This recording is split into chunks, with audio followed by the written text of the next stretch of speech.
What's up everybody? I'm Linka, also known as Shop by Link on Instagram, and today we're going to be going over my collection of cameras as a 19-year-old content creator doing work in the Bay Area and Central Valley.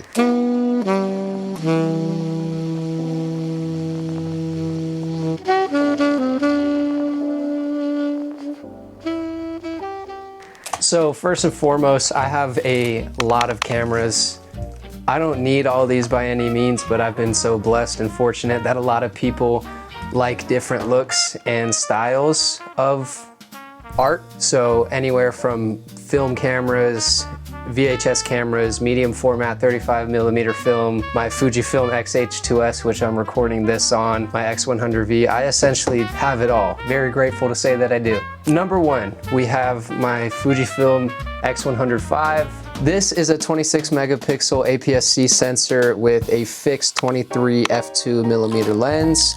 I got it on my birthday 2 months ago and I really like it. It's a fun little camera just to go outside and take photos with. The only downside to it, it's not the X100VI, so the megapixel count is a lot smaller than what I could have gotten, but in the future I do plan to upgrade this to the XE5 just so I have the ability to switch out the lenses. Gonna be looking on Marketplace for that in the future, but not right now. So yeah. Next we have my Sony TRV37 digital camcorder rig. I love this thing. Can you not play my fucking TikToks? This camera is so fun to shoot on and I'm glad I got it. One thing that I really like about it is the top-down viewfinder, as well as how I rigged up my little power play to it. But overall, this is just a really fun camera to go out and shoot, and it gets me stuff like this. Insane edit coming up. At the same time, it's really fun just to give it to friends and let them shoot on it, because it's really as simple as pushing a button and there's your footage. Also gives a really cool, unique look, and on top of that, has a light, which is very useful, especially with night vision. And then in the same realm of camcorders, we have my Mini TRV33. Now this camera was the first camcorder I got, also has a top-down viewfinder, but I don't really use it because it's really small. I'm looking to sell off the power play and then just get tapes for this. It's so small that I want to keep it pocketable, but at the same time, this does not allow that. So yeah, it's essentially the same thing as my other one, just smaller. Yeah, it was my first camcorder, so. Turn off your fucking audio. Look what they said. Hold up, interview intermission. Next is my assortment of film cameras that I've been kind of just getting as I go, but my first one is my Olympus Mju M40 Zoom. Unfortunately, this camera is broken, and it kind of has been broken since the day I got it, but it's giving me cool photos like this. Sadly, all the photos that come out of it for the most part are blurry as hell, partially due to the fact that it's broken, but my friend gave it to me for working on a project with him, so it has a lot of sentimental value to me. It's gonna go in the graveyard. It's just gonna be a little display piece, unfortunately. Maybe I give it to someone for parts or whatever, but yeah, Olympus 140 Zoom. I'm gonna save the best for last, so the next camera we'll be looking at is my Minolta XG7. Now I got this because of its aperture priority mode, as well as the fact that it is a very beginner friendly camera. And shooting film, I don't want to think too much about it. The less steps, the better for me, which is why I have a camera I will talk about in the future. I just got this one yesterday, so I'm really excited to go shoot on it. Everything works on it, everything's great.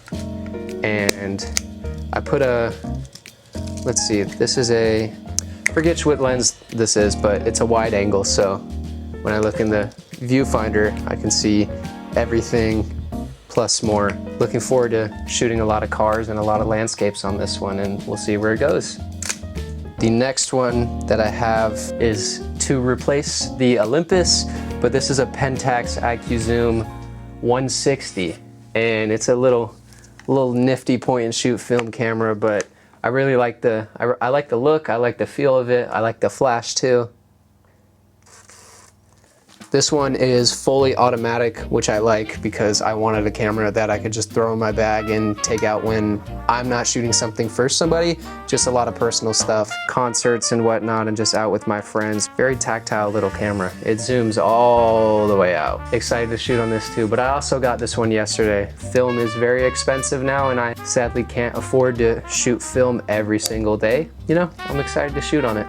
Now my last film camera is inside this box right here. Crazily, this is my first film camera that I ever got, and I was lucky enough to get it for a good price where I thought it was justifiable just to get it and learn how to use it, because I've seen a lot of people online shoot on this camera, and it's been in my eye since I started photography and having a camera, which was like 3.5 years ago. But this is the Mamiya RB67.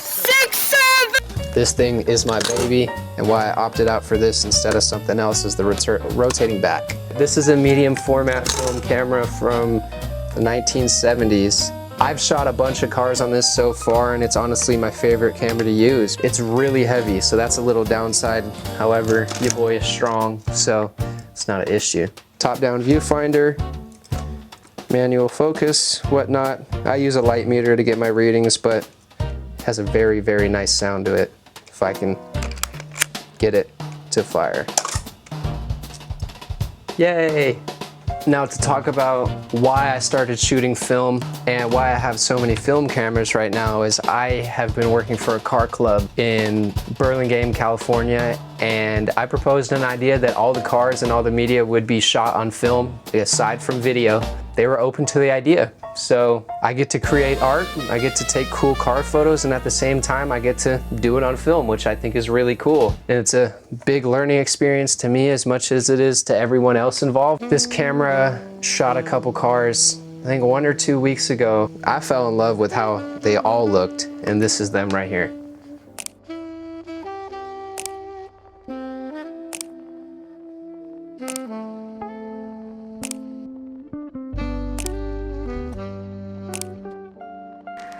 And like I said before, my little point and shoot, all the photos on it came out blurry, so not really a fan of how those looked, which is why I got this 35mm Minolta. And on top of that, this one I just wanted a point and shoot for my daily life, but you know, to each their own. So that's why I got all the film.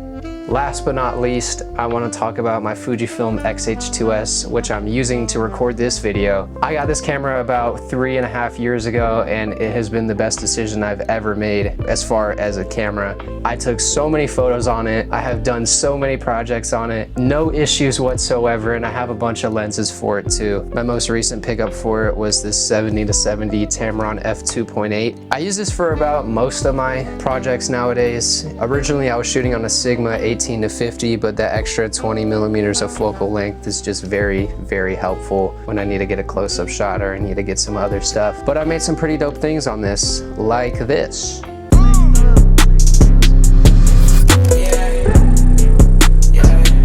And recently, I just got a couple parts to turn this into a little bit of a cinema rig, aside from anamorphic lenses. So those parts are all sitting behind me. I'm not rigging them up to make a little YouTube vlog, but you get the gist of it. Yeah, from Fujifilm to real film to camcorders. Each camera I use has its own little purpose, and I'm grateful that I get to have all these and shoot on all these all the time. So thank you all. Have a nice day. Epic.